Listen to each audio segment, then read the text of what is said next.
Hi, this is Corey McCarthy, and welcome to a new episode of Fit, Formidable, and Fantastic. That's right. Go F yourself. And happy Monday. This time around, instead of doing a typical Meatless Monday type setup, I want to do something that I guess I should have done on Friday, but I had a different topic that I was working on. And this coming Friday, I've got the part 2 to that topic that I want to release. So I thought this was what I'm going to talk about this episode is something that needs to be said given the time of year that it is. And I figured I would just do an episode now on it. I mean, I see a lot of posts in the vegan group that I moderate and that I work in, discussing this sort of topic. I also see it around on my Facebook wall in general. And people, this is just the time of year for New Year's resolutions. So I thought I would do an episode on New Year's resolutions specifically pertaining to fitness goals in the new year. And really, part of this is going to be sort of a rant, but I think it's very pertinent, and there's some things people need to consider. Maybe they don't think about this. And so I'm just going to get right into it. I hate New Year's resolutions, to be perfectly honest with you. I don't like the idea of people setting a date to do something that should be important to them. And in the case of health and fitness, which can improve your longevity, your day-to-day functions, etc., that's pretty fucking important, if you ask me. So I don't like it when people set dates to things. My personal belief is that if something is important to you, like, for instance, you decide that you want to be fit, you want to be healthy, do it now. Just do it. Do it. Don't set dates. Do it. Just start it. Don't set dates for it. Don't say, I really want to be fit, but you know what? I'm just going to, put it off until, January 1st when everybody else is getting fit. Or, the first Monday after the New Year's holiday, so I can get one last binge in or whatever, one last party in before I have to cut back on my diet. No, don't set dates. Because you'll notice, and I'm sure there's a statistic for this out there as well, but you'll notice, anybody who's a gym goer will notice that when the New Year's rolls around, gyms become packed. They become packed, usually the first Monday after the New Year's holiday. So in this case, this year, New Year's Day was the first was on a Thursday. So the following Monday, which is the Monday, which is today, actually, for this episode's release, is when you're going to start seeing the gyms absolutely flood in with people. But what you'll also notice if you're a stalwart in a gym and you're always there and you've been there year after year after year is that those crowds tend to die out around the end of the first month, and usually they're pretty much gone by the third month into the new year. And you might be wondering, why is that? Well, people aren't going about it properly. They're not taking it seriously for something that should be important to their lives. So maybe it isn't important to them. Maybe the fitness resolution they make isn't that important to them. So therefore, they essentially spin their wheels for about a month to 3 months and then just drop like flies. Pretty consistently. The fall off is pretty sharp. Like I said, I don't know a statistic for this. I didn't look it up, but it's pretty sharp. I'd say the majority of people who start up in the gym in the new year to become fit as their resolution, the majority end up dropping out. Some stay on, but the majority end up dropping out.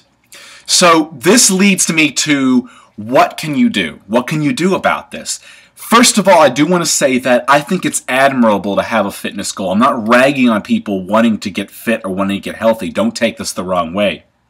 I think it's great that people want to do that, but this brings me to what I want to expand upon here. There is the right way to do it without being obsessive about it. You can get obsessive if you want to. If you want to make, perhaps begin competing at some point, if that might be a goal of yours, then of course maybe you want to get pretty strict with it. But you don't have to be obsessive. But there's some things that I think might help people. And that is, one, if you want to do something, just do it. Don't set a date for it. Some arbitrary date or like, I'll start in 2 weeks or a week, or I'll start next month, or I'll start the first Monday after the new year. No, just begin. Just start that, Just start whatever journey you want to start. But if you do have some kind of a hang up with dates, you like dates for whatever reason, then fine. But if that gives you lead time, which it obviously will if it's a date in the future, whether that be a few days to a couple weeks or more, that's plenty of time for you to plan. So this brings me to the next thing that people need to do if you want to see results for the work you're putting in. Planning. Don't just go to the gym. Don't just show up on the day you said you're going to start and have no idea what you're doing. Either get a trainer or do research on some programs that you can do in the gym. So if you don't want a trainer and you want to go out on your own, maybe do some research. Find a good workout for a beginner. Watch some videos to ensure you got the exercise movements down right. And at least go into the gym with a game plan. Something that's viable. You know, don't go to the gym and go, well, maybe I'll start with some curls and oh yeah, maybe I'll do some sit-ups next, and oh, look at this, it's a leg extension machine, let's do some leg extensions. No, go in with a game plan, something that's sound, something that makes sense, something that's cohesive. Because there's a right and there's a wrong way to work out. There's a way that will just spin your wheels. And the next thing too is if you have that kind of time to prepare, workout-wise, you also want to prepare your diet. Because diet, like the old saying is, like, you'll hear it different percentages, but sometimes you'll hear 70% of the game, and that's true. Your diet is very important. Let's put it this way. Let's say you have a great workout and you are on, you are game, and you are getting it done, but your diet is shit. You're just spinning your wheels. You won't reach your results. Your diet's got to be in check. Your workout's got to be in check. And something else people may not be thinking about, but your sleep and your rest, they need to be in check. To use an analogy that I often, well, to use a quick description of how I often put it, is like when you're in the gym, you are doing the work that breaks the muscles down. Let's talk about muscle growth here for a minute. You're breaking the muscles down by doing the work in the gym. The diet is giving you the raw materials to recover from that and grow. But when you sleep and when you rest, the days you have off and when you sleep, that's when your body actually lets the growth happen. That's when you start to repair. So you've got to have diet in check, you got to have sleep in check, and you got to have your training in check. You don't have to be obsessive about it, but have a plan. This goes back to what I was saying. Have a plan. So for all you New Year's resolutioners, sorry, I'm jumping over my words today. Have a plan. If you've put this off, I hope you're going in with a plan because you've had some lead time to make a plan, to research what you need to do with diet, ask questions, find a trainer or find a good program to jump into. And if you're doing it yourself, like I said, you've done research on how to exercise properly, etc., etc., etc.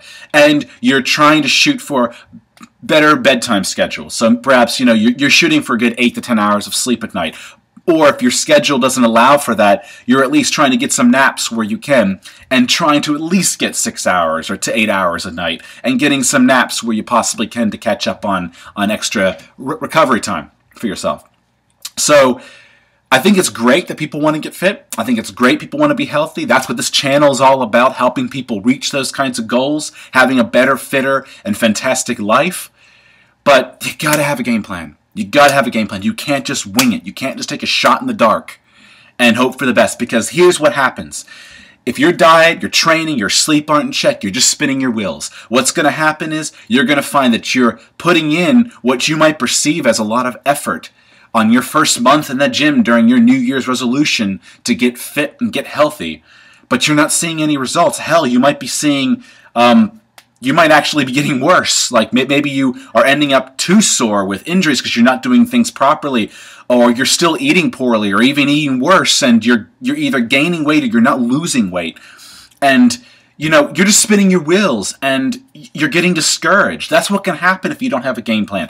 So takeaway here. I'm sorry I've rambled a lot, but I'm spitting it out from my mind. It's one of those kinds of episodes.